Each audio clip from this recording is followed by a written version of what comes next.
Good morning. It is January 10. Kailangan lang natin makapagtrabaho saglit. May kailangan na akong tapusin.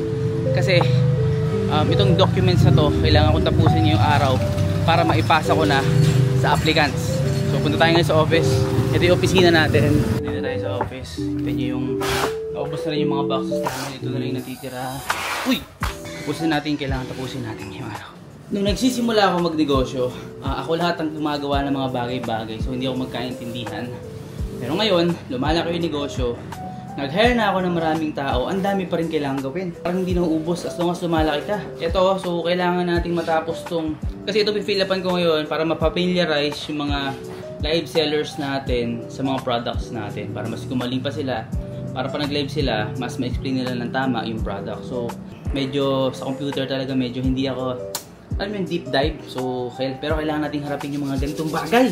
Hindi ako masyadong kasi parang alam mo yun, natatagal talaga sa computer. More of talking talaga ako, more of videos talaga ako. Pero pag mga ganito, ayoko na-feel up ng ganito. But I need to do it. Ako lang halos nakakaalam ng pinaka deep dive ng products natin. So I need to do this. And ako din yung mismo live seller. Para ma-delegate ko na maayos yung mga trabaho, kailangan kong fill upan tong kanilang product familiarization. Mag-11 na, plan namin makaalis by 11:30 or 12. Kailangan matapos ko to and meron kaming importanteng pupuntahan. At after that, kailangan pa natin magtrabaho kasi sobrang limited ng time natin palagi guys. Tara, trabaho na tayo. Okay, 30 minutes done. So it's 11:30. So kailangan makalis tayo ng 12 PM dito sa office. Tumi na ng aircon ko. Turn off easy. Sige ng tito ko. Look at that. Caterpillar. Is this Caterpillar? Ano? Circus. Eraser heads. Pa-display natin to. Pag na-set up po ng maayos tong warehouse, lalagyan natin dyan ng magandang memorabilia, mga vintages, para astig yung ating live selling office. So yun.